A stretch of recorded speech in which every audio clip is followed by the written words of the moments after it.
Maya club and লাইব্ৰেৰীৰ সৌজন্যত এখন ফুটবল ট্ৰফি যেনেকৈ আমি আগৰ যোৱাবাৰ বছৰবিলাকত দিছিলোঁ তেনেকুৱা এই বছৰো এইবেলিও আমি দিছোঁ। এইবাৰ আমি বড়োসকলৰ মাজত বিখ্যাত শ্বহীদ ডি জাব্ৰাঙৰ নামত আমি দিছোঁ। अन्थाइवाड़ी माया क्लब रे फुटबॉल खिलोड हपड़ाव डी जबरांगुर माह नितहब अकदा। नोआ डी जबरांगुर माह फुटबॉल खिलोड हपड़ाव दो चलावेन 10 सेप्टेम्बर खन को एतहब लेदा मेनखान तला रेको थुकुम लेदा और नोआ डी जबरांग फुटबॉल खिलोड हपड़ाव फाइनल दो दारायकान 12 अक्टोबर रे हुयुआ मेनतको लय सदर अकदा और नोआ खिलोड ऑक्ते मिमित गोटेन आर्टिस्ट कुकु ताहेना एने सेरिंग को उदुक लगी ओना इयते खिलोड नेल लगिते टिकेट सिस्टम को दोहो कदा।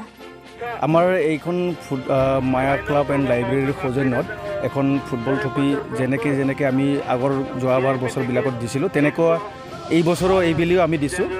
এইবাৰ আমি বড়োসকলৰ মাজত বিখ্যাত শ্বহীদ ডি জাব্ৰাঙৰ নামত আমি দিছোঁ আৰু এইখন যোৱা মাহৰ অৰ্থাৎ ছেপ্টেম্বৰ মাহৰ 10 তাৰিখৰ পৰা আৰম্ভ হৈছিলে।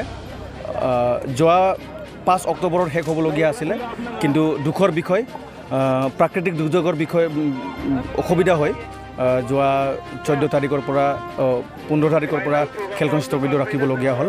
তথাপিও আমি যোৱা 24 তাৰিখৰ পৰা খেলখন আৰু আৰম্ভ কৰিছোঁ আৰু আজি এখন অন্তিমখন ছেমিফাইনেল খেল আৰু আজি অন্তিমখন ছেমিফাইনেল খেলখনত যোনে জয়ী হৈ ফাইনেলত প্ৰৱেশ কৰিব তেওঁ বৰছা অন্থাই FC যোনে অলৰেডি ফাইনেলত প্ৰৱেশ কৰিছে তেওঁলোকৰ লগত 12 তাৰিখে প্ৰতিদ্বন্দ্বিতা কৰিব।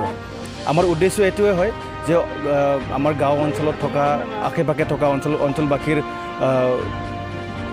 ইউথৰ আৰু ল'ৰা ছোৱালী বা ডেকা ল'ৰাবিলাকৰ মনত স্পৰ্টছৰ প্ৰতি খেল বা প্ৰতিযোগিতাৰ প্ৰতি যেন আমি উৎসুকতা আমি বঢ়াব পাৰোঁ সেইটোৰ উদ্দেশ্য লৈ আমি এই খেলখন বা প্ৰতিযোগিতাখন প্ৰত্যেক বছৰে আমি দি থাকোঁ।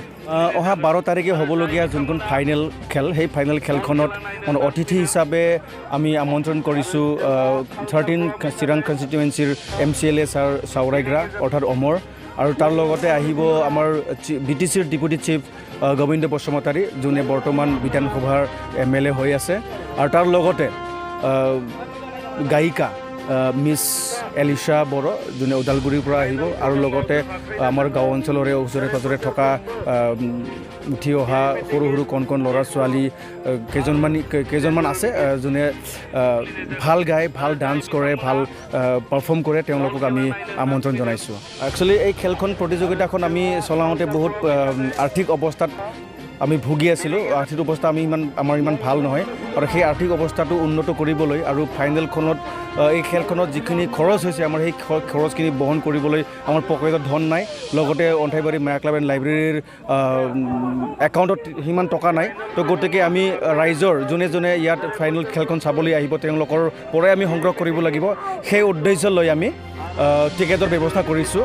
ফাইনেল খেলখনত জেনেৰেল টিকেটখনত আমাৰ 50 টকাকৈ লোৱা হৈছে আৰু VIP টিকেটত আমি 100 টকাকৈ লোৱা হৈছে আৰু যোনে VIP টিকেট লৈ প্ৰৱেশ কৰিব তেওঁলোকৰ কাৰণে স্ক্ৰীনৰ তলত আমি চেয়াৰ দি পেলাই তেওঁলোকক বহুৱাই খেলখন দেখুৱাব আমি চেষ্টা কৰিছোঁ। তাৰ লগতে যোনে 50 টকা দি পেলাই জেনেৰেল টিকেট লৈ সোমাব তেওঁলোকে সিমান ভাল সুবিধা নাপাব। তথাপিও আমি আশা কৰিছোঁ মানুহে আহিব আৰু টিকেটখন লৈ পেলাই আমাক সহায় সহযোগিতা কৰিব।